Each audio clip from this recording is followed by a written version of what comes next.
శ్రీమతే నమః. ఈ వీడియో పూర్తిగా చూడండి. అప్పుడే ఒక అవగాహన అనేది వస్తుంది.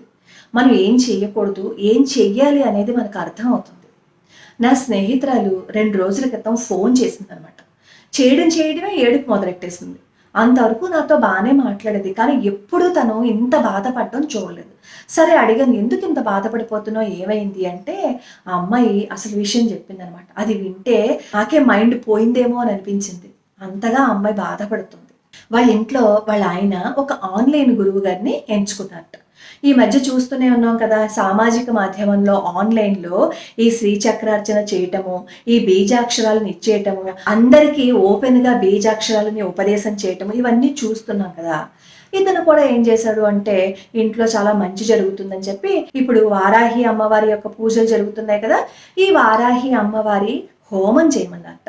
అలాగే చండీ హోమం చేయమన్నారట. ఈ 2 హోమాలు నెలకి వచ్చేసరికి ఈ 2 చేస్తూ ఉంటారు వాళ్ళ ఇంట్లో. ప్రతి నెల ఈ 2 హోమాలు చేస్తూ, దానికి సంబంధించిన విధి విధానాలు అవి ఉంటాయి కదా! వాటిల్ని చేస్తూ ఉన్నారు. అయితే ఈ అమ్మాయి చెప్పింది ఏంటి అంటే, హోమం చేసి ఊరుకుంటే బానే ఉండేదే. నేనేం బాధపడడానికి.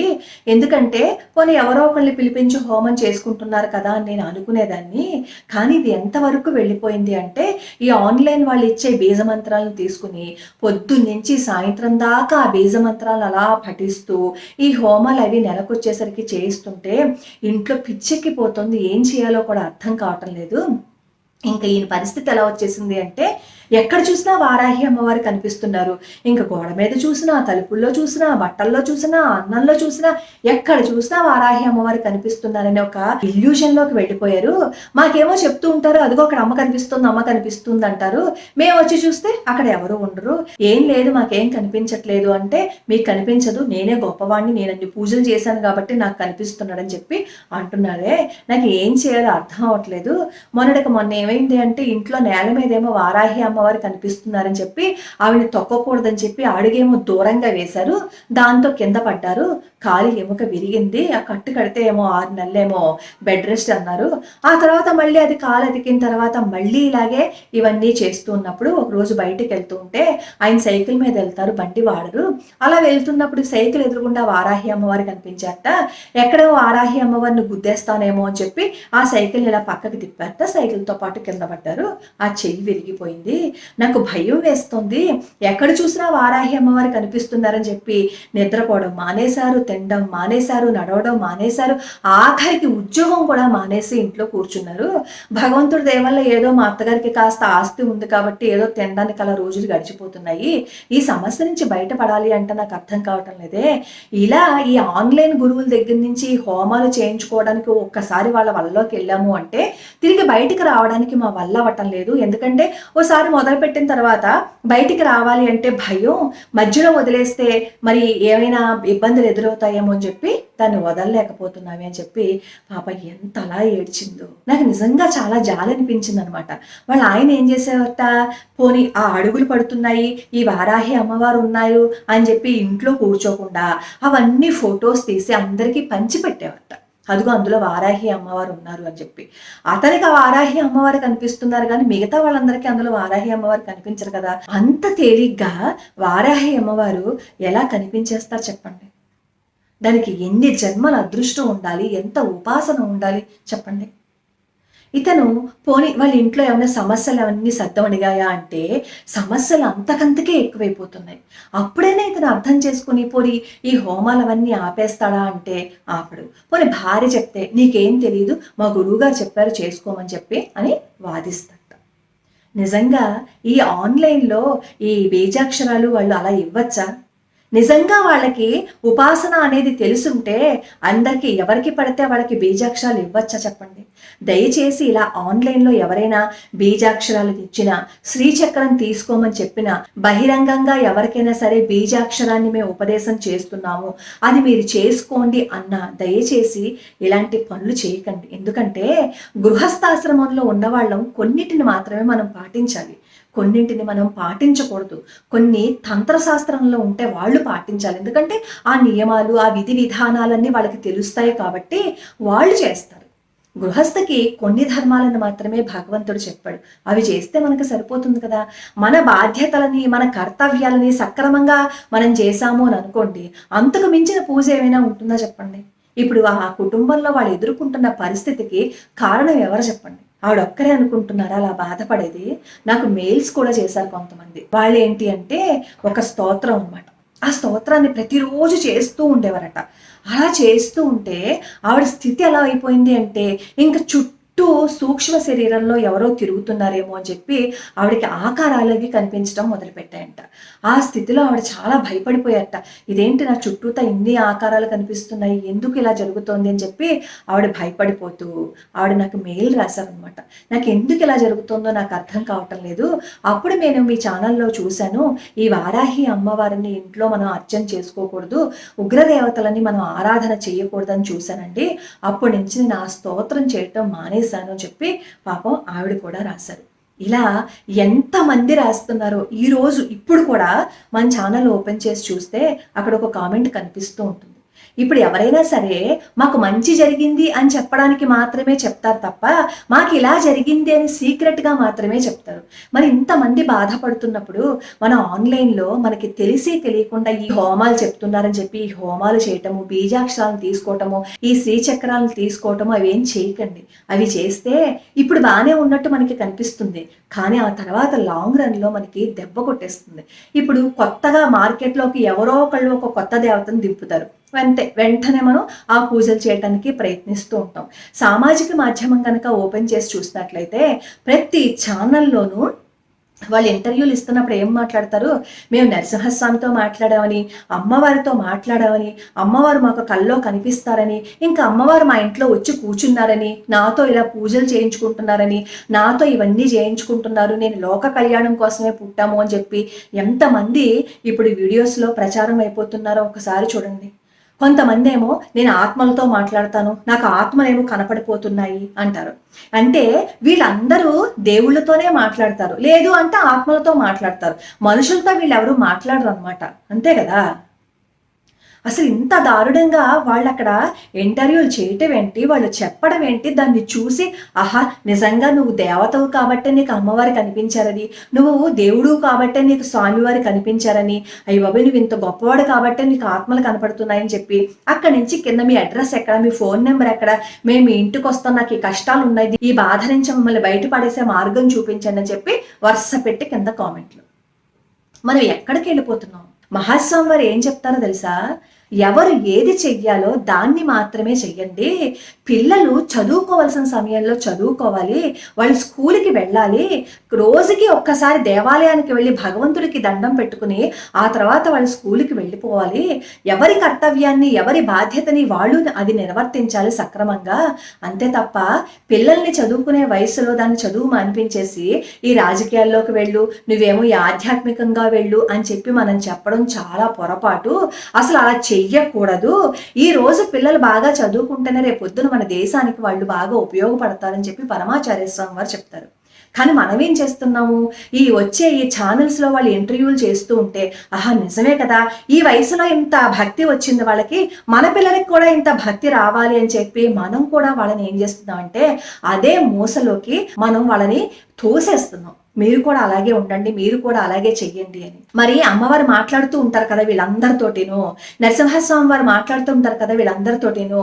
వీళ్ళందరూ వాళ్ళ దగ్గరికి వచ్చిన కష్టాలను కానీ, వాళ్ళకి వచ్చిన ప్రాబ్లమ్స్ గురించి కానీ మేము అమ్మవారితో మాట్లాడతాము, నేను ఏదైనా ఇంత కుంకుమ ఇస్తే వాళ్ళ కష్టం తీరిపోతుంది, నేను ఇంత బొట్టు పెడితే వాళ్ళ కష్టం తీరిపోతుంది, నేను ఈ పానకం తాగిస్తే వాళ్ళ బాధ పోతుంది అని చెప్పి చెప్తున్నారు కదా. మరి వీళ్ళందరూ మన దేశానికి ఏదైనా సరే సమస్య వస్తే ఆ సమస్య పోవాలని చెప్పి భగవంతుడితో మేము మాట్లాడామని ఎవరైనా చెప్తారా? చెప్పరు. మొన్నటికి మొన్న ఢిల్లీలో 11 ఏళ్ల అమ్మాయిని ఆటో డ్రైవరు అత్యంత కిరాతకంగా ప్రతిరోజు స్కూల్ నుంచి ఇంటికి తీసుకొచ్చేసేటప్పుడు రేప్ చేసేస్తూ ప్రతిరోజు చేసేసేవాడు తెలుసా. ఒక రోజు ఆ వెధవ కార్యక్రమంలో ఉండగా ఎవరో ఒక స్త్రీమూర్తి దాన్ని రికార్డ్ చేసి వాళ్ళ అమ్మకి పంపిస్తే అది బయటకు వస్తే అప్పుడు వీడేదో గొప్ప పని చేస్తే టౌన్ ని నిర్చేశానని చెప్పి ఒప్పుకున్నట్ట. వాడు ఎందుకు చేశాడో తెలుసా, 34 సంవత్సరాల ఆ పశువుకి. వాడు అంటాడు, నేను పోర్న్ వీడియోస్ చూశాను, ఉద్రేకాన్ని తట్టుకోలేక అలా చేశాను. నీ కూతురు చేస్తావా అలాగా? నీ చెల్లిని చేస్తావు అలాగా, నీ తల్లిని చేస్తావు అలాగా, అంటే 11 ఏళ్ల పిల్ల లోకం తెలియంది కాబట్టి చేసి పడేస్తావా? ఈ సదరు దేవుళ్ళతో మాట్లాడుతున్నారు కదా, ఈ సదరు అందరితోనూ మాట్లాడుతున్నారు కదా, వీళ్ళు ఎవరైనా సరే ఒక్కసారి భగవంతుడిని అడగండి. ఇలా చేసేస్తున్నారు కదా, వీళ్ళందరినీ చంపేయమ్మా అని ఒకసారి అడగండి. అప్పుడైనా సరే అమ్మవారు ఏమన్నా వాళ్ళకి అనుగ్రహం ఇస్తారేమో. అలాంటి మార్గాలు వెతకండి. ఎంతసేపు నేను ఈ పూజ చేశాను, రేపు పొద్దున్న ఇంకో పూజ చెప్తుంది, ఎల్లుండి ఇంకో పూజ చెప్తుంది, అవతలెల్లుండి ఇంకో పూజ చెప్తుంది అని 365 రోజులు నేను పాజిటివిటీని పెంచుతాను, నేను పూజలు చేస్తాను అని కాదు. ఈ పూజలు చేసేవాళ్ళు భగవంతుణ్ణి అడగండి. ఆ వెధవ 11 ఏళ్ళ అమ్మాయిని చేసేసాడు, ఎంతమంది పిల్లల్ని ఇలా చేసి పాడేస్తున్నారో వాళ్ళందరినీ చంపేయి అని చెప్పి ఒక్కసారి అమ్మవారిని అడగండి. కనీసం అప్పుడైనా సరే అమ్మవారు వాళ్ళని శిక్షిస్తారేమో చూద్దురు గాని. ఎందుకంటే భగవంతుడు డైరెక్ట్గా వీళ్ళందరితో మాట్లాడుతున్నాడు కదా, భగవంతుడు డైరెక్ట్గా వీళ్ళకి అన్ని విషయాలు చెప్పేస్తున్నారు కదా. అలాంటి చెప్పే ఈ మహానుభావులందరూ అమ్మవారిని ప్రార్థించండి. చిన్న పిల్లల్ని కాల రాసేస్తున్నారు, వాళ్ళని రక్షించేటట్లు చూడమ్మా అని చెప్పి అడగమని చెప్పండి. కింద కామెంట్లు ఆ విధంగా పెట్టండి. అంతే తప్ప చదువుకోవాల్సిన సమయంలో మనం పిల్లలకి నువ్వు అది చెయ్యి, నువ్వు ఇది చెయ్యి అని మనం నేర్పించడం అది కాదు మనం నేర్పించవలసింది. సంస్కారంగా ఉండు, ధర్మబద్ధంగా ఉండు, ఇంకొకరికి సహాయం చేయి. నీకేదైనా ఆపద వచ్చినా, ఎదుటివాడికి ఏదైనా ఆపద వచ్చినా వీర నారివై నువ్వు ఎదుర్కో అనే ధైర్యాన్ని మనం మన పిల్లలకి నేర్పాలి తప్ప ఎప్పుడు 24 గంటలు కూర్చుని పూజ చేసుకో అని చెప్పి మనం పిల్లలకి నేర్పవలసిన విషయం అది కాదు. పూజ చెయ్యాలి, పూజతో పాటుగా ఇవన్నీ పిల్లలకి నేర్పించి తీరాలి. నేను ఎవరిని నిందించి మాట్లాడట్లేదు. ఎవరైనా సరే భగవంతుడితో మాట్లాడుతున్నాం అని అడుగుతున్నారు కదా, మేము భగవంతుడితో మాట్లాడుతున్నాం అని చెప్తున్నారు కదా, వీళ్ళందరూ మీకు నమస్కారం చేసి నేను అడుగుతున్నాను, ఈ పిల్లల్ని కాపాడమని చెప్పి అమ్మవారిని అడగండి. కనీసం ఎవరైనా సరే ఈ భగవంతుడితో మాట్లాడాము, మేము భగవంతుడితో డైరెక్ట్ కాంటాక్ట్ ఉంది, నాకు కల్లోకి వచ్చేస్తారు అని చెప్తున్న వీళ్ళు ఎవరైనా సరే అమ్మవారిని మేము ఇలా అడిగాము అని చెప్పి ఎవరైనా అంటారా? అనరు. ఎందుకు అంటే అలాంటివి అడిగాము అని అనుకోండి, అవి ఎలాగో తగ్గలేదు అనుకోండి, మనం చెప్పింది తప్పు అని ఒక పేరు వచ్చేస్తుంది. కాబట్టి అలాంటి విషయాలకి జోలికి మనం వెళ్ళాం. ఎంతసేపు వీళ్ళ కాలు నొప్పి తగ్గిందా, వీళ్ళ కడుపు నొప్పి తగ్గిందా, వీళ్ళకి తలనొప్పి తగ్గిందా, ఇలాంటి విషయాల్లో మాత్రం మనం వాళ్ళకి సహాయం చేసేస్తాము. మనం కుంకుమ ఇస్తే తగ్గిపోతుంది, మనం బొట్టు పెడితే తగ్గిపోతుంది. నేను ఎవరిని ఆక్షేపించటం లేదు. ఇప్పుడు ఇలాంటి వాటి చుట్టూతా 1000 మంది గుమిగూడిపోయి వాళ్ళని దేవతల్ని దేవుళ్ళని చేసేస్తున్నారే. మరి 11 ఏళ్ల పిల్లని చిరిమేశాడు కదా, ఒక్కడు నోరు పెగిలిందా? అసలు ఒక్కళ్ళు ఎవరైనా అడగగలిగారా? ఒక్కళ్ళు ఎవరైనా గుమ్మగూడగలిగారా? అక్కడ గుమ్మగూడరు. ఎందుకంటే అది మనకి సంబంధం లేని విషయం, అది మనకి కలిసి రాని విషయం. ఆ విషయం ఏమైనా సరే మనకి డబ్బులు ఇస్తుందా, లేదు అంటే మన పిల్లాడికి ఉద్యోగం ఇస్తుందా? ఇలాంటి ఆడపిల్లలను చిరిమేసిన వాళ్ళ గురించి మాట్లాడితే డబ్బులు ఏమీ రావు కదా. ఎంత స్వార్థంగా మనం ఆలోచిస్తున్నామో ఒక్కసారి చూడండి. ఇలా స్వార్థంగా ఆలోచించినన్నాళ్ళు మన జీవితం ఎప్పటికీ బాగుపడదనే విషయాన్ని మనం మర్చిపోకుండా ఉంటే, ఎప్పుడైనా సరే అన్యాయం జరుగుతున్నప్పుడు ప్రశ్నించడం మొదలు పెడితే అప్పుడు ఉంటుంది భగవంతుడి యొక్క అనుగ్రహం. అంతే తప్ప ఎవరో అమ్మవారితో మాట్లాడేశారు కదా అని చెప్పి వాళ్ళ చుట్టూ తిరిగినంతసేపు మనకి భగవంతుడి అనుగ్రహం ఉండదు. మనం పట్టుకోవాల్సిన పాదాలు అమ్మవారి పాదాలు. మనం అడగవలసింది, అమ్మా చిన్న పిల్లల చిరివేస్తున్నారమ్మా, వాళ్ళని కాపాడు తల్లి అని చెప్పి మనం అడగాలి. దయచేసి ఈ ఆన్లైన్లో కనిపిస్తున్న ప్రతి విషయాన్ని నమ్మేసి ఇంట్లో సమస్యలు కొని తెచ్చేసుకుని ఆ ఊబిలోకి వెళ్ళిపోయి ఉండలేక బయటికి రాలేక సతమతం అయిపోకండి. పేరు అవసరం లేనివాడు ఇలా సామాజిక మాధ్యమంలోకి వచ్చి ఈ మంత్రం ఇస్తాను, ఈ శ్రీచక్రం ఇస్తాను, అది ఇస్తాను, ఇది ఇస్తాను అని చెప్పి అన్నాడు. ఆ విషయాన్ని మాత్రం మర్చిపోవద్దు. ఈ శ్రీచక్రాలు ఇచ్చారు, ఈ బీజాక్షరాలు ఇచ్చారు, ఇన్ని గొప్ప మాటలు చెప్తున్నారు అని అంటారు కదా, వాళ్ళ ఇళ్లలో పరిస్థితులు ఏ రోజైనా మీకు తెలుసా? వాళ్ళ ఇళ్లలో ఎలా ఉంటున్నారో మీకు తెలుసా? ఒక్కసారి దాన్ని ఎంక్వైరీ చేసి చూడండి. ఈ ఆన్లైన్లో శ్రీచక్రాలు ఇచ్చేవాళ్ళు, ఈ ఆన్లైన్లో బీజాక్షరాలు ఇచ్చేవాళ్ళు ఇళ్లలో పరిస్థితి ఏంటి, నిజంగా వాళ్ళు అంత సమర్థవంతంగా ఉన్నారా అనేది ఒక్కసారి కనుక్కుని చూస్తే పొరపాటును కూడా మనం ఈ ఆన్లైన్లో ఈ బీజాక్షరాలు, ఈ శ్రీచక్రాలు ఇచ్చేవాళ్ళ జోలికి పోం. అందరూ దయచేసి మేలుకోండి. ఎప్పటికైనా సరే మనం సనాతన ధర్మం వైపుకి వెళ్తున్నాము అని అనుకుంటున్నాం, సనాతన ధర్మాన్ని మంట కలిపేస్తున్నాం అనే విషయాన్ని మనం ఎప్పుడైతే అర్థం చేసుకుంటామో అప్పుడు మనం బాగుపడతాం. లేండి, ప్రశ్నించండి. అన్యాయం జరిగిన ప్రతి చోట నోరెత్తి మాట్లాడండి. అప్పుడే ఇలాంటి దోచుకునే దోపిడీ ముఠాలన్నీ నోరు మూసుకుని పక్కకు పోతాయి.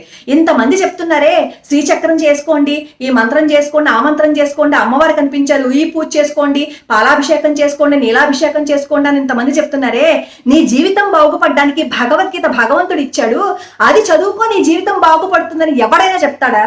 చెప్పడు. ఎందుకు అంటే అది బహుశా మనం చెప్పేస్తే వాళ్ళ జీవితం బాగుపడిపోయింది అనుకోండి, మనం మన దగ్గరకు వచ్చి శ్రీచక్రం తీసుకుంటాడా ఎవడైనా? మన దగ్గరకు వచ్చి ఎవరైనా మంత్రం తీసుకుంటాడా? మన దగ్గరకు వచ్చి ఎవరైనా పూజలు చేయించుకుంటాడా?